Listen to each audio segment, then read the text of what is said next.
The following program is a presentation of Mount Zion Media Ministries.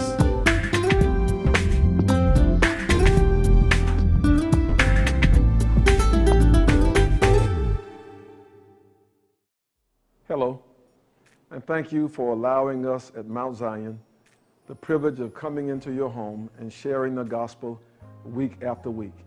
We pray that our program is edifying for you, it's informative for you, and it's inspiring for you. Today, I've come to share with you some exciting news about one of the wonderful ministries here at Mount Zion and to ask for your support. Several years ago, because of the severe need of people in rural Haiti, in one of the most unreached and underserved communities in that entire country, we started doing missionary work. And thankfully, that work happened in partnership with another church here in town and other people around the city. And because of their support, we were able to go to Haiti on several mission trips and serve children and adults, sharing the gospel. And one of the focal points of the ministry was medical outreach. And as we began to do that, serving those people using school classrooms, using churches, we saw that the need was greater. And so recently we prayed and asked God to give us some direction. And on last year, we opened the first phase of a medical clinic, which really amounts to a small hospital. And what we are on the verge of doing now is adding phase 2, which will expand the capacity of the medical personnel to serve those people, but also provide housing for those who will go over there from time to time to do mission, but more importantly, to allow us to fully staff that clinic with a full-time physician, full-time nurses, pharmacists, and other people. But in order to do that, we've got to have that housing component as well as the extra space for those specialized medical needs. And I am asking for your support to do that. Again, since its inception, we've been able to perform that ministry because of the faithfulness of the people here at Mount Zion, because of the faithfulness of people like Bishop Victor Power, because of the faithfulness of other health professionals in this community who are members of Mount Zion and who are not members of Mount Zion. And so today, I am extending an invitation to you to join us by providing financial support so that we can finish the second phase of that clinic. And here is what I promise you. None of your resources will be used to fund any program here at the Mount Zion Church in Albany, Georgia. None of your money will cover any administrative costs that we have. It will not pay mortgage, it will not pay light bill, it will not pay salaries. 100% of your money will go toward the completion of that clinic in Haiti, as well as the provision of services to those folk who are in Haiti. So again, I ask you to give us your financial support. Send any gift of any size to the Mount Zion Baptist Church. The address will be on the screen. And again, as you pray for direction, I thank you in advance.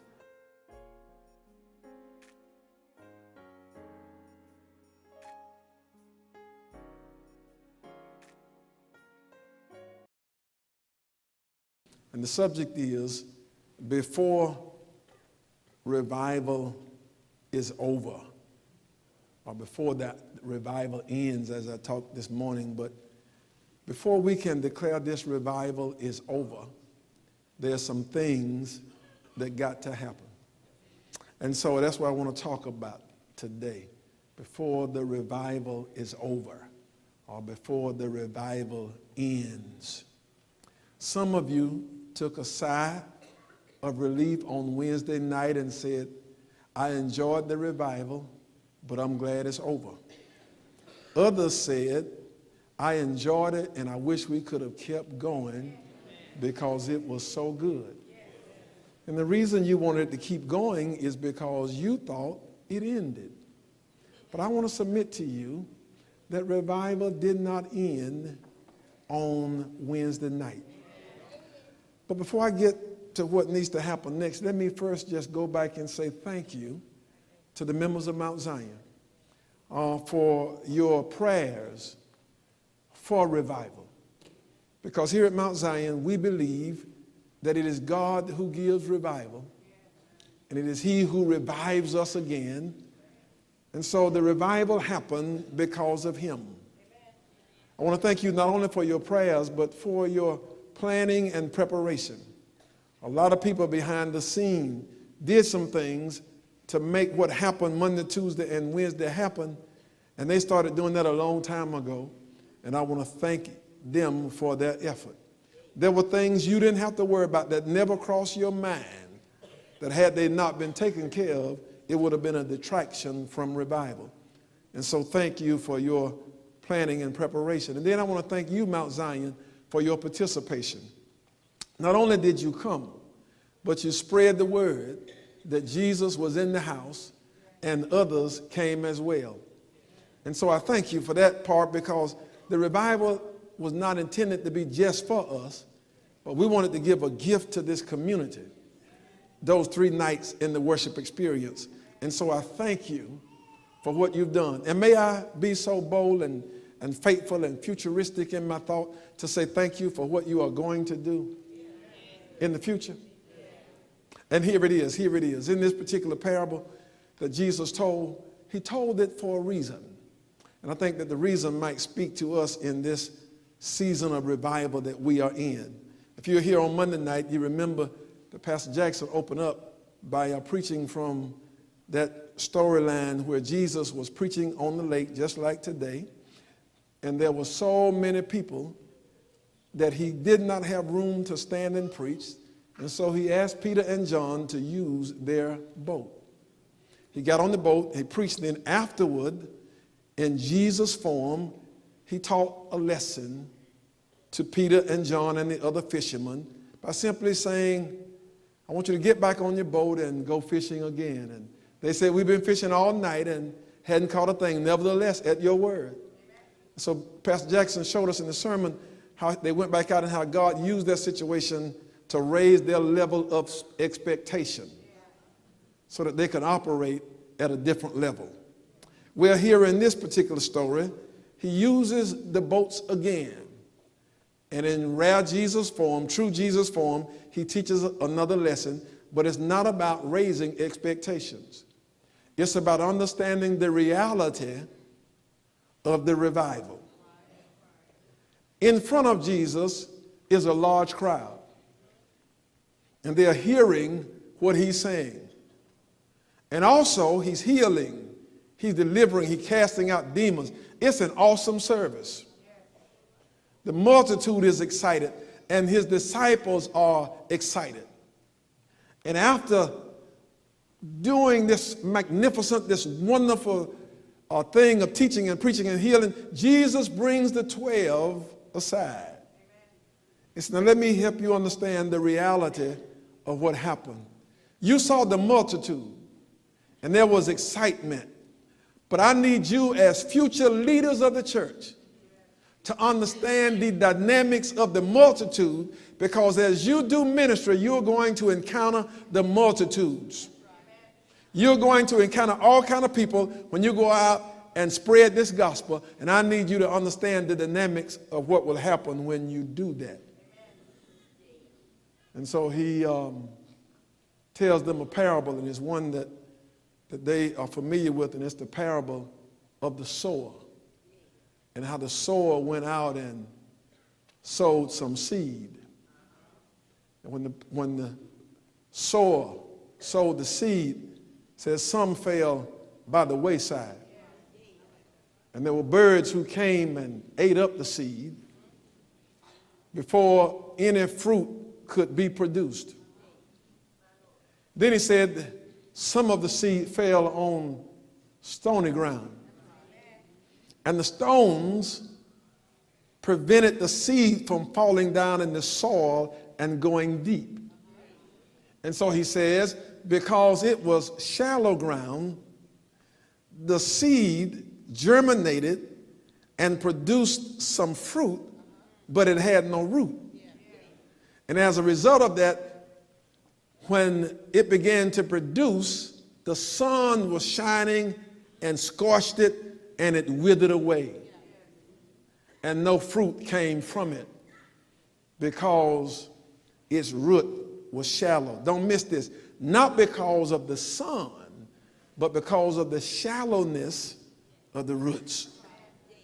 And then he said, and some fell among the thorns. And the thorns grew up and choked them out. Don't miss this. And since you're not ancient farmers, let me tell you what he's talking about. The ground was clear on the surface, but underneath was the root of some thorns that had not yet developed. But it was there underneath, but you just couldn't see it on the surface. And once that seed was planted, and let's just say the wheat, and when the wheat started coming up, the thorns started coming up too. And the thorn bushes were aggressive. They connected themselves to the wheat and choked it out so that it did not produce any fruit. And then he says some fell on good soil. And I just read it to you. Listen, some fell on good soil and brought forth fruit. Some of the stalks of wheat 100-fold. Some seeds and stalks 60-fold. And some 30-fold. They produced at different levels, but they all produced the harvest. Disciples scratched their head, and so when Jesus, and there were still some people lingering around listening, and they were cool. They didn't want folk to know that they didn't know. And so when you read the rest of that between where I stopped in verse 19, they pulled Jesus aside and said, what did all that mean? Why are you speaking in parables? He said, well, I'm speaking in parables because some of what I'm telling you, I don't want other folk to know. Doesn't that sound strange coming from Jesus? He said, they're not ready for this. But I need you to be ready for it. Some of them will hear and never get it. So I don't want to waste my time on them. But for you, I need you to get this. And so then he begins to explain to them that it really wasn't about farming, but it was about people and their capacity to hear the word of God and benefit from it. Let me say it another way. It was about people being revived and understanding how revival goes on. It was helping people to understand that the revival doesn't end with the benediction on Wednesday night. That the measure of the success of revival doesn't end with the benediction on Wednesday night. But the measurement of the revival happens after the benediction. Today, next week, next month, next year. Okay. I could stop right there, but I'm going to do what Jesus did and keep going so that I can help you. And so, again, you are not ancient farmers, and when I talk about farming, in your mind, you see tractors. You young people, you see tractors and the tractor plowing the field and the seeds being planted in rows where the ground is fertile. That's not the way they farm.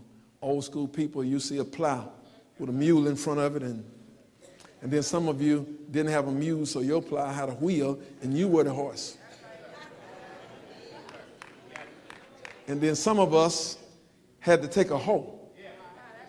When mama had a garden in the backyard, you went out there with a hoe, and you hoed out the rows. Can I just say something that ain't got nothing to do with sermon? That's why young folk, when you're around young folk and around old folk, and you hear them telling you stuff like, hoe your row out to the end.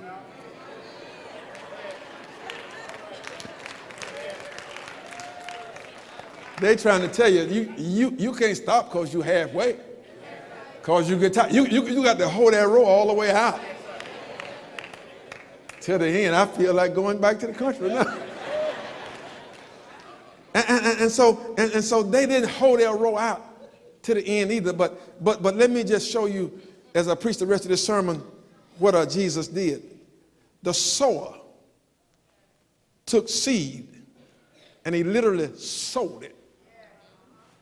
The sower walked in the field, put his hand in a basket and grabbed seed and just did that. Indiscriminately throwing it out, just sowing the seed.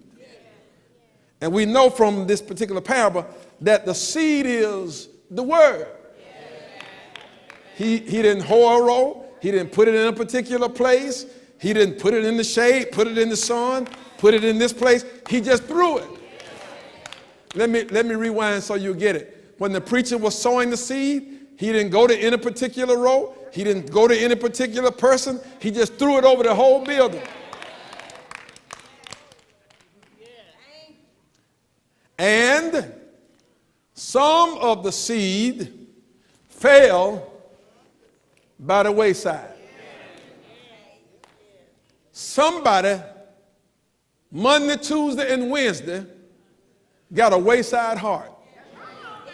Because the soil represents the condition of your heart. And somebody got a wayside heart. Open your Bible. I'm getting ready to walk you through it. Somebody read verse 19 out loud.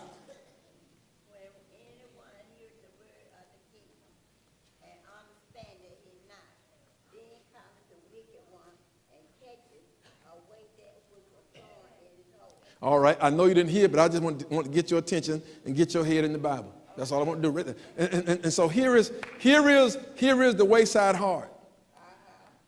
The reason I read from the NIV, the King James has that word A-N-O-N, unknown. I know y'all don't understand that language. And so it says, as soon as the word is sown, unknown, immediately they have joy.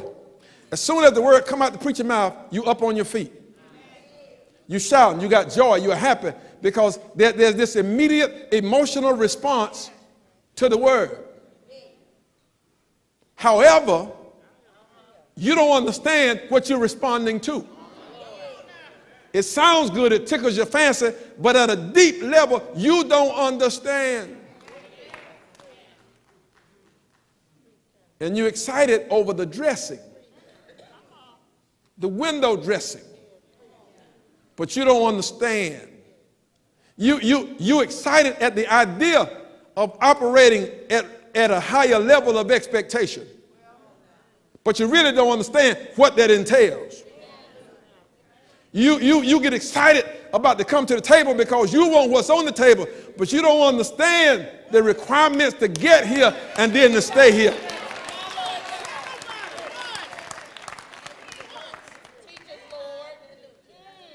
You understand wrestling with God and being broken, and you heard that and how he's going to make you better, but you really shout on the better.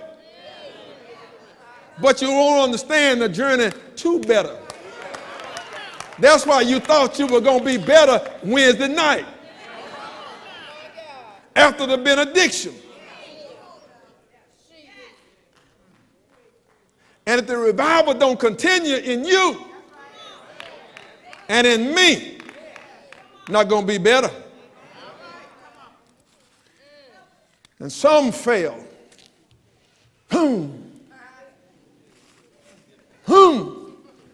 And some fail on stony ground. That's the shallow heart, which means you receive it and you believe it, but it's not deep. See, we think in terms of going level, we want to go higher. And really, God wants us to go deeper. And so what happens is, from the analogy of the parable, the sun comes up. And here is what he tells us the sun means. The suns mean that when you grow, when you get it in your heart, in that shallow place, no root, and you begin to try to live it and try to talk it, and then you get persecuted because of the words you've heard and the words you're trying to live. Let me see if I can help you out, because you didn't get it. And so you heard you heard the preacher, and I heard him. And I want to operate at a higher level of expectation. But the problem is, I got to go back around the low-thinking folk. Hadn't changed my crowd yet. And so the people that I've been hanging around, most likely, they're operating at the same level of expectation that I am. And so when I get around them and start talking about operating at a higher level of expectation, they're going to have an issue with me. They're going to have an issue with you. Oh, y'all ain't got it yet. So let me make it plain. You're going to go home to your spouse, to the other people in your house, talking about, I'm operating at another level of expectation, and I'm going to do better, and I need y'all to do better around me. Certain things I'm not going to do, certain things. Get out of here with that mess.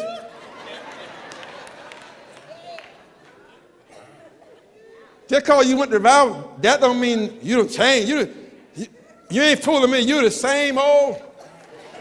You always been.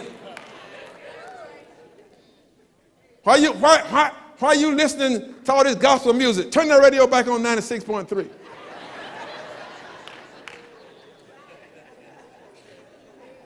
I don't want to hear that stuff about, I can't do it by myself. I tried it and failed. Put Rihanna on. Work.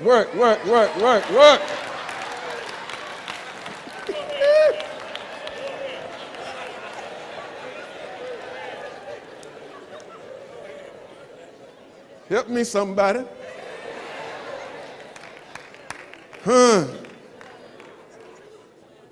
You single men and single ladies gonna start living at another level and gonna be demanding folk out of your boo. Tell them what you ain't gonna take no more. And they're gonna threaten to leave you. And then you're gonna be crying like, oh, I don't know now. I wanna stay at the table, but I already know I'm gonna give that up to stay at the table.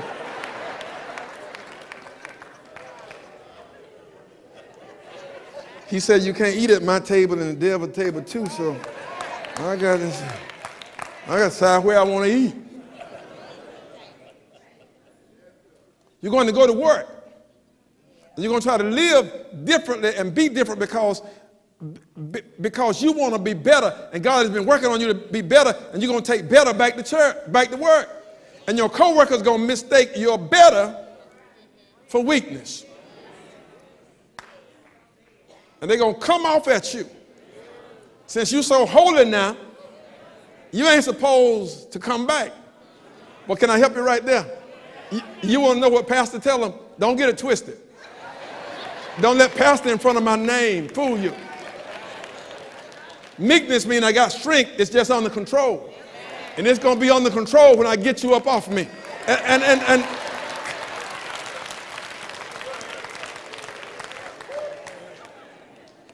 yeah, that doesn't mean you become somebody's doormat.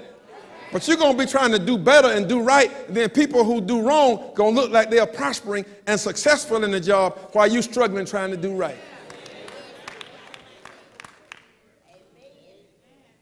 And you're going to get hated on, persecuted, talked about, lied on, just beat up because of your commitment now to try to live. And if you don't have any root, if that word in you is not deep and your commitment is not deep, you will forsake that. You will compromise that. You will acquiesce to the persecutors.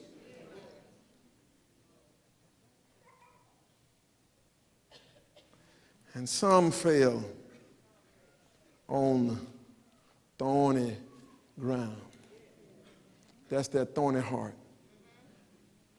And it was all mixed in. It was all mixed in the multitudes. And I thank God for the multitudes. I want them in here. I'm glad the multitude in today. And so, but in the mix of that, there was some thorny soil.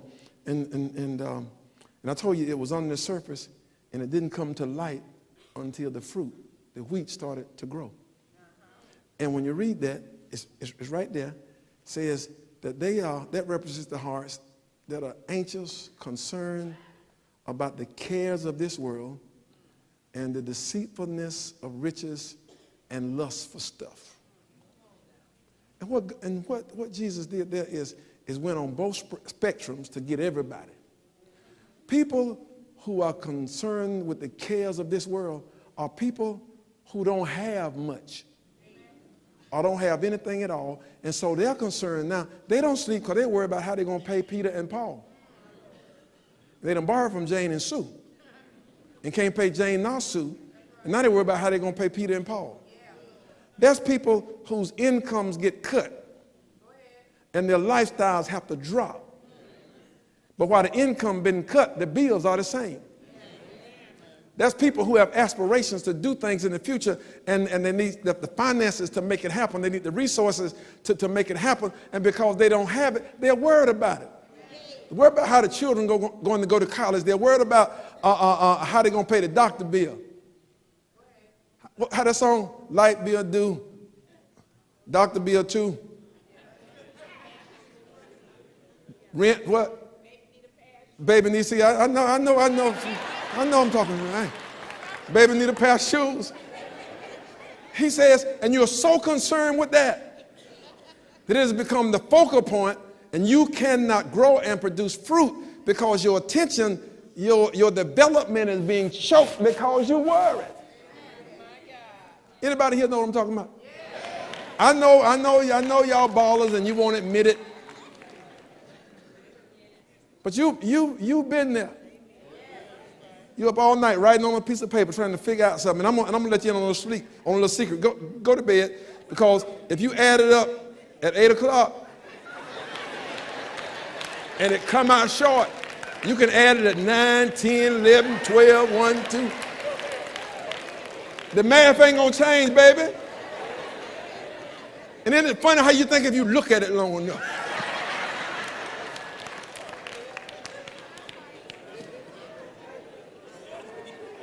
That bill ain't gonna change. And that checking account, that saving account is not gonna change because you're looking at it. And for those of you in here, you couples, arguing at each other about it ain't gonna change it either.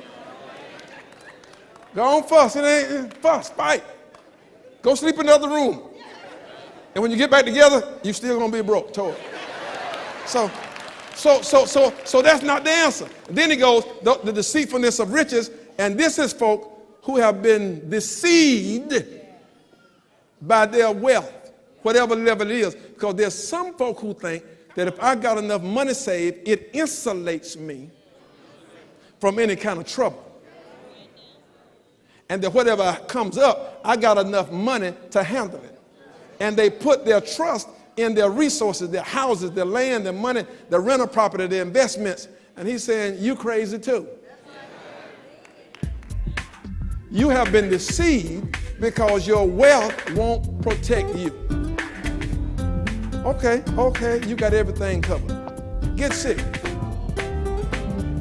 Stay in the hospital. Go out to fever, stay 2 weeks. That little money you got, go. Thanks for watching. Be blessed and continue walking in the light.